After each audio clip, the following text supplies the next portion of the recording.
Hi everyone, Aaron here for Zollotech, and the Pixel 7 Pro and the iPhone 14 Pro Max are the latest flagships from both Google and Apple, and I wanted to help you decide which one would be best for you. I use each one of them every single day, and they're very good in their own ways. So we're going to compare everything from the cameras to the specs to the displays and more. And the first thing is the price. The Pixel 7 Pro comes in at $749 and goes up to $949.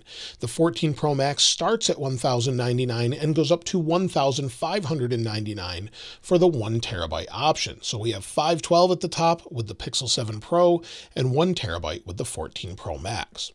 Now, the overall build, design, and feel of the Pixel 7 Pro is a little different than the iPhone. Now, the first thing you may have already noticed, I have cases on both of them. The Pixel in particular is very slippery. That's why I picked up this Pixel case from Google. So let's go ahead and remove the case and we'll talk about what it's built like, because this is extremely slippery from day to day and I feel like I'm going to drop it regularly. However, it feels very solid and high quality. The overall build is aluminum or aluminum around the outside edge, and it sort of comes to the back here across the camera visor. Now, you may or may not like this overall design, but I kind of like it, and it definitely lets you know it's a Pixel. So we have aluminum around the outside, and then we have Gorilla Glass on the front and back. And this actually has a physical SIM card on the side where the iPhone doesn't in the United States. So let's go around the outside, and as you can see, we have the SIM card on the left side. On the top, we have our millimeter wave antenna with a little microphone. And on the right-hand side, we have our volume button along with our power sleep wake button above that, and a bunch of different antenna lines. On the bottom, we have our speaker and microphone along with a USB-C port. Again, our cameras on the front and back. We'll talk more about that in a little bit. With the iPhone, let me go ahead and remove the case here. The iPhone picks up a ton of fingerprints, so I know a lot of people would really appreciate a case because of that. So we'll move that off to the side. And the iPhone is a little bit heavier because it's built of stainless steel. We have stainless steel around the outside edge with ceramic shield on the front and back as far as the overall glass. Now, we don't have a SIM card tray, but on the right-hand side, we have our power sleep wake button, and you can already see how many fingerprints this has picked up just from me removing the case. We have our power sleep wake, our millimeter wave antenna. On the top, not really anything there, but an antenna line. On the left-hand side, we've got our volume buttons like we've had for a long time on iPhone, along with our silent switch, which is something that I think all phones should have. And again, no SIM card tray. On the bottom, we have our speaker and microphone along with a lightning port. Of course, cameras front and back. And both of them really are very distinctive. You know this is an iPhone, and you know that this is a Pixel phone. Of course, both of them, like I said, weigh a little bit differently. The Pixel 7 Pro comes in at 212 grams or 7.48 ounces. The 14 Pro Max is 240 grams or 8.47 ounces. You can definitely feel the difference in weight, but I don't think that would stop anyone from picking one over the other. The displays are really great on both of them. With the Pixel 7 Pro, we have a 6.8-inch display, 1,440 by 3,120 at 512 pixels per inch. It goes up to 1,000 nits in HDR video, 1,500 nits peak outdoors, and 120 Hz display, just like what we've had with Android phones for a long time. With the iPhone, this is slightly smaller at 6.7 inches at 1,290 by 2,796 at 460 pixels per inch. This one is a little bit brighter at 2,000 nits at peak brightness outside and 1,500 nits or 1,600 nits with HDR video. Again, it has a 120 Hz display that Apple calls ProMotion. It looks really great. PWM is something I know a lot of people have asked me about, pulse width modulation, or the way the display controls brightness, meaning that it flashes faster or slower depending on the overall brightness level. This affects about 1 in 10 people, where it can cause them to feel nauseated or give them headaches or just eye strain in general. I'm affected by this. Both phones seem to be pretty good with this. The Pixel 7 Pro has a 240 Hz refresh rate, and you can see at 240 frames per second it's flashing, where the iPhone doesn't appear to be. If the iPhone is raised above 39%, the frequency is at 480 Hz, according to Notebook Check, which is basically DC dimming. So 240 is about what both of them have normally, but above 39% on the iPhone, it really doesn't flash at all. So it's much easier on the eyes that way. Additionally, I wanted to mention one more thing while playing a video on YouTube. If we go into YouTube, go to my channel here, play one of my videos, and rotate to landscape, you can see that on the dynamic island on the iPhone, the dynamic island cuts into the overall display of the iPhone. So on the same video, it's just below the camera on the Pixel, but it cuts into the dynamic island, and that's something you'll have to deal with 18:9 ultra-wide video. So that's something that may bother you on the iPhone. Of course, you can just zoom in if you need to, but again, you'll see the dynamic island. The same is true on the Pixel, where you'll see the little camera punch. So that just gives you an idea of what to expect there. And as far as the dynamic island goes, I know a lot of people really love this. I think it's a great way to have notifications and sort of utilize the space used up by the camera and Face ID sensors.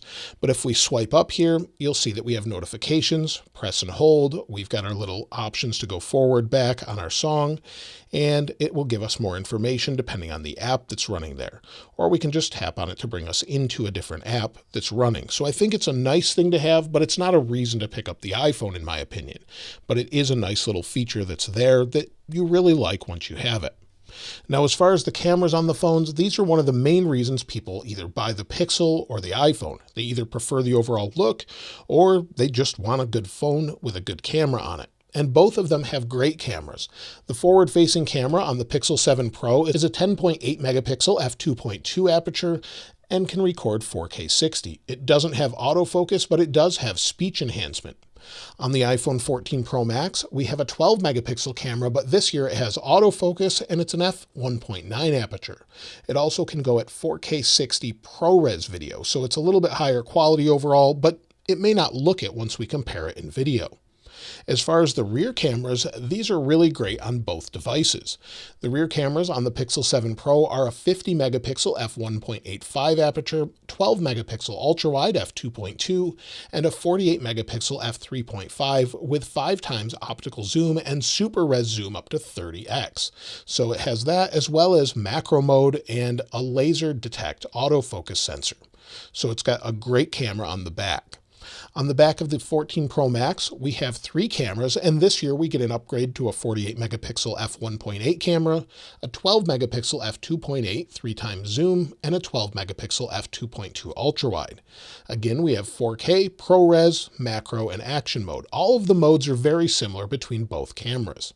Now let's go ahead and compare them, and I'll show you some photos and videos, and let me know what you think of them in the comments below.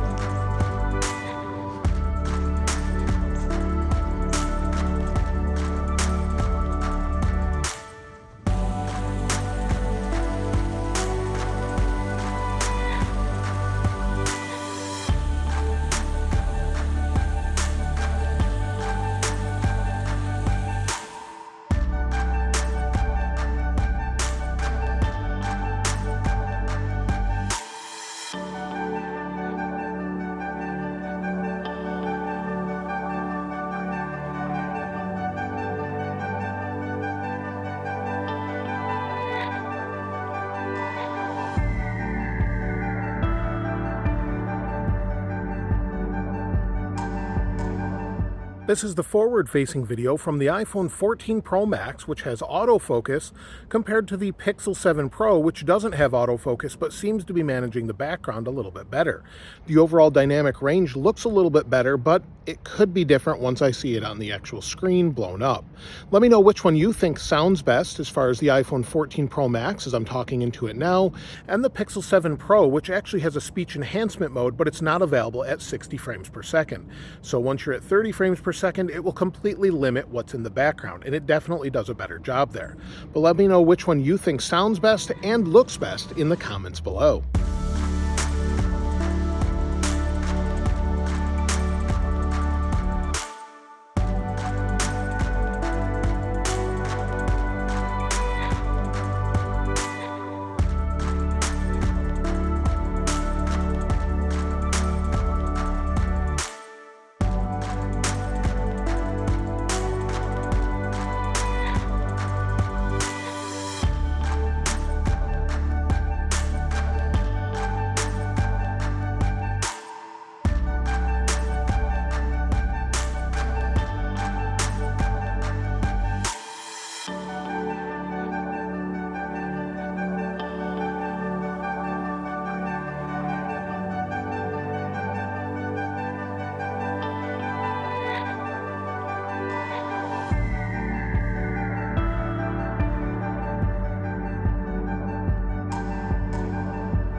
When it comes to overall speed, well, each of them have their own dedicated processor created or at least made for them by a manufacturer to their specs.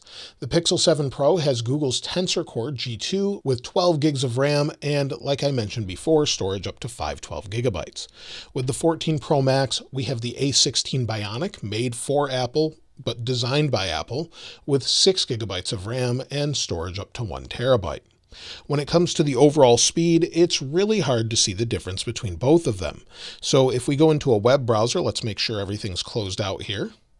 And we have to close individually on the iPhone. On the Pixel, we slide over and then clear all, and it closes. If we open up the web browser and go to Apple, you'll see they were very, very close. So there really isn't a huge difference there in regular day-to-day use. It just depends on how fast the Wi-Fi connection is connecting to each of them, but basically the same there. If we go into Geekbench, I did run it on both of these devices. So you'll see here, let's see if we have the history. I just ran it a little bit ago, and the same is true on the iPhone. And you'll see based off of these scores, you would think the iPhone is incredibly fast compared to the Pixel 7 Pro. And technically it is at 1,872 compared to 1,042 and 5,412 compared to 3,165.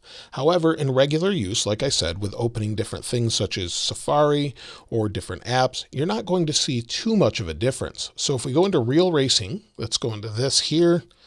We'll go to Real Racing 3 and let's open it up on both devices and let's see how fast it actually loads. So I'll put them down. You'll see the Pixel 7 Pro is already in. It's the same game, updated as well. And the iPhone's still loading. We're already at the main screen on the Pixel. So again, it's still loading here. It says Real Racing 3, and we're finally at the same point. So we'll go ahead and swipe to get started. There we go. Same thing. And actually the frame rate in this case actually looks a little bit smoother on the Pixel for some reason. And you can see that here. And I've heard that a lot with the recent updates on the iPhone with this device. So whether you're on a beta or not a beta, it seems to be fairly choppy in some games. You can see the overall frame rate on the game. Both look very smooth and graphics look great on both. Also, if we go into the camera on both at the same time, the Pixel was slightly slower, but not slow enough that you would miss taking a photo.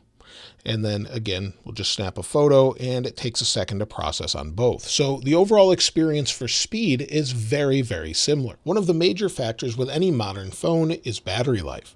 The Pixel 7 Pro has a 5,000 milliamp hour battery that Google says is good for beyond 24 hours and up to 72 hours with extreme battery saver. The 14 Pro Max has a 4,323 milliamp hour battery. However, even though it's smaller, in most cases it gets better battery life. Whether that's me using it or tests from Phone Buff, Phone Arena, or Mr. Who's the Boss, typically the iPhone will get 1.5 to 3 hours better battery life if you're using it for the same exact task. However, in my day-to-day use, depending on what I'm doing, I'll get better battery life, usually on the Pixel by a little bit, but I don't use it as heavily as the iPhone as far as messaging. So with regular use, using both, I get about 50%. The iPhone 40 to 50% by the time I go to bed. The battery on the Pixel will be about 50% as well. So I find that I have really similar experiences. Now, if I'm heavily using the Pixel for photo and video, well then yes, I'm going to see less battery life on it. But they're close enough and they charge fast enough that it's really not too much of a concern as long as you can get to a charger. As far as the overall OS, of course, this is very subjective, but I like both of them. However, I think Android right now, with Android 13 on the Pixel, with its monthly updates that are pretty standard on the first Monday of every month, security updates, feature drops, and more, I do find that it's more stable at this point. iPhone has become less and less stable with more and more bugs. However, I think they'll fix that, but at this point, Apple supports their phones for many years, 5 to 7 years. Pixel is supported for 4 or 5 years typically, depending on what you're doing with it. Overall features typically trickle down every month to Pixel and iPhone, depending on the overall updates. So in that sense, they're both really good and well supported at this point. However, the iPhone seems to have little bugs here and there, crashes, stutters, as I showed you during the gameplay comparison. And of course, you have more customization on the Pixel than you do with the iPhone, with theming and more. However, we're getting more and more with always on display and different lock screen configurations, and it really just comes down to what you prefer. In my case, I usually use the iPhone because my family has iPhones. All of my family, many of them, probably 15 plus total people that I talk to, all have iPhones except one. So group chats are just easier, and using things like Find My for my family is easier to manage. So I usually use an iPhone for all of my chat needs. However, when I'm watching media and doing different things, I typically pick up the Pixel. Both of them are great, and I think for the operating system, it just really comes down to which one you prefer. Most people that start with an iPhone continue on an iPhone. The same is true with Android. If you really like customization, Android's the way to go. If you want things, maybe some better apps from time to time, or more standardization and interaction with maybe a Mac or iPad, I would pick an iPhone. It really doesn't matter too much, but if you use a Windows computer, the integration is great with Android these days, with the overall messaging app or WhatsApp or whatever you're using.